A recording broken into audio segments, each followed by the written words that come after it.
Ergonomia cognitiva. A ergonomia vem do grego ergon, que significa trabalho, e nomos, que significa leis ou normas. Define-se como uma ciência que estuda a relação entre o homem e a máquina. E compreende várias outras ciências como psicologia, antropologia e sociologia do trabalho. E o seu principal objetivo passa por desenvolver e aplicar técnicas de modo a adaptar o trabalho ao ser humano, a fim de gerar bem-estar do trabalhador e, consequentemente, aumentar o seu conforto, segurança, produtividade e eficiência. A ergonomia teve origem na pré-história, onde o homem começou a utilizar e adaptar instrumentos às suas necessidades, de modo a tornar o seu dia-a-dia mais fácil e eficiente. O termo ergonomia foi utilizado pela primeira vez em 1847 pelo polonês Jastrzębowski, que publicou um artigo intitulado Ensaio de Ergonomia ou Ciência do Trabalho, baseada nas leis objetivas da ciência da natureza.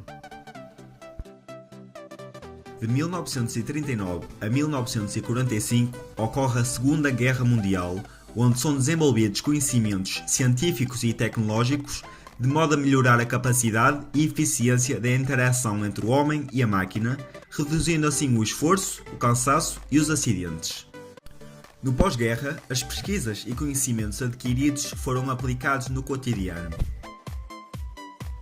Em 1949, um engenheiro chamado Murrell criou em Inglaterra a primeira Sociedade Nacional de Ergonomia, a Ergonomic Research Society. Posteriormente, a ergonomia desenvolveu-se em vários países industrializados, como a França, os Estados Unidos, a Alemanha, o Japão e países escandinavos, tendo sido fundada em 1959 a International Ergonomics Association. Assim sendo, no passado, a preocupação era adaptar o homem ao trabalho, não havendo preocupação com as suas condições de trabalho, que eram precárias. Atualmente, a ergonomia faz com que seja o trabalho a adaptar-se ao homem, daí incidir nos conhecimentos de anatomia, fisiologia e psicologia para solucionar os problemas. A cognição é a capacidade de processar informações e transformá-las em conhecimento, onde o cérebro interpreta todas as informações captadas através dos sentidos, convertendo essas interpretações para a nossa forma interna de ser e agir. De forma sintetizada, a cognição é o ato ou processo de conhecer. Os processos cognitivos são processamento de informação que usamos para adquirir novos conhecimentos.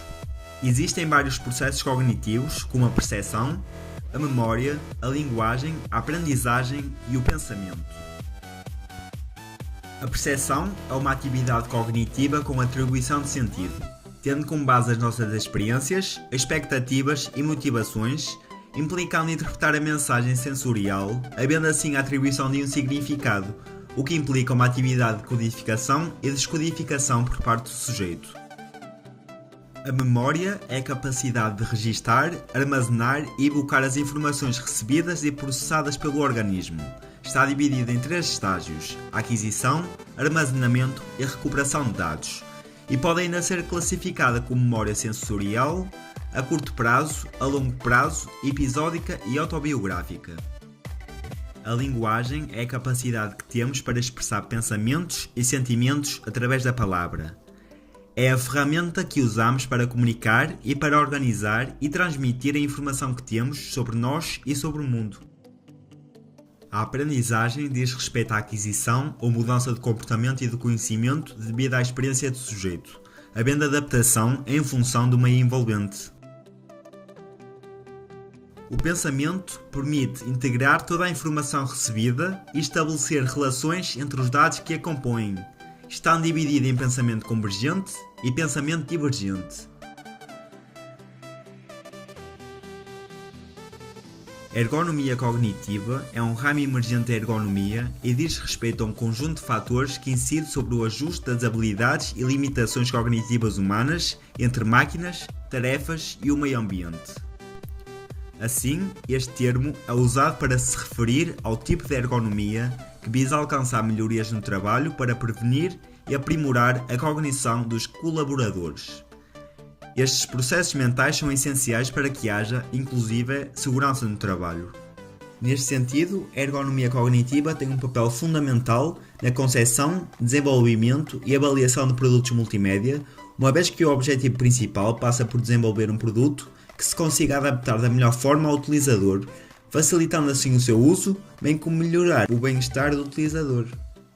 Exemplos do seu trabalho e contributo passam por elaborar propostas para interfaces e alternativas para melhorar a usabilidade, ou avaliar os produtos do ponto de vista ergonómico, tanto do hardware como do software.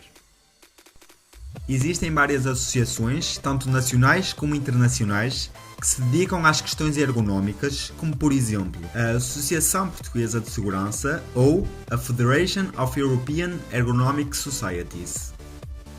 Há também instituições que lecionam formação específica nesta área, como o Instituto Técnico de Lisboa, que se dirige preferencialmente à dimensão sistémica das interações entre o homem e o sistema, ou o Instituto Piaget, onde garante o conhecimento específico sobre saúde ocupacional, abordando a prevenção de lesões ocupacionais, a segurança e a produtividade do trabalhador.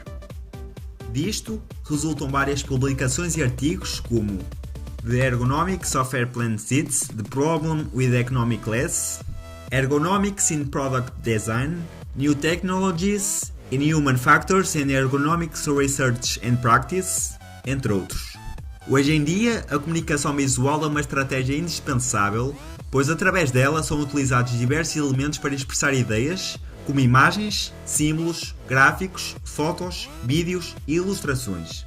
Assim sendo, as cores são aplicadas consoante os contextos e ambientes, já que diferentes ambientes têm diferentes cores associadas. E consoante a cultura, uma vez que o significado da cor difere de cultura para cultura. Existem várias tecnologias que auxiliam neste ramo da ergonomia, nomeadamente o eye tracking, que permite que façamos um mapeamento do comportamento visual humano para sabermos qual o tipo de objeto que chama mais a sua atenção, sendo esta técnica bastante usada em marketing e na segurança rodoviária. Assim sendo, consideramos o Gaze Point 3 como a melhor opção de compra, tendo em conta a relação qualidade-preço. Existem também vários artigos relacionados com este aparelho, dos quais 3 foram apresentados em sala de aula, nomeadamente o eye tracking como método de investigação aplicado às ciências da comunicação, cujo objetivo passa por dar a conhecer esta tecnologia de forma sucinta e clara, de modo a facilitar o entendimento desta ferramenta de investigação. Assim sendo, o capítulo Recolha, Interpretação e Análise dos Dados aborda o facto do estudo do eye tracking envolver 3 processos distintos. A preparação, que passa pela definição do briefing, definição do perfil dos participantes e seleção e recrutamento de participantes. A execução, que diz respeito à calibração, observação em ambiente eye tracking e inquérito final aos participantes. E o reporting, que diz respeito à análise e conclusões.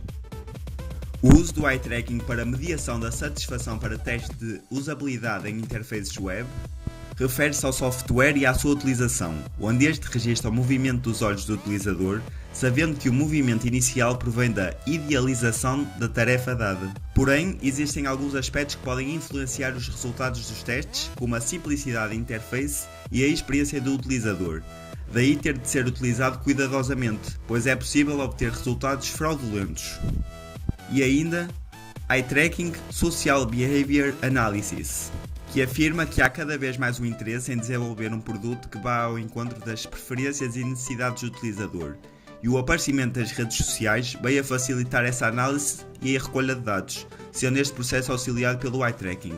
Este artigo estuda assim o comportamento humano, de modo a haver uma adaptação às necessidades do utilizador e da própria empresa.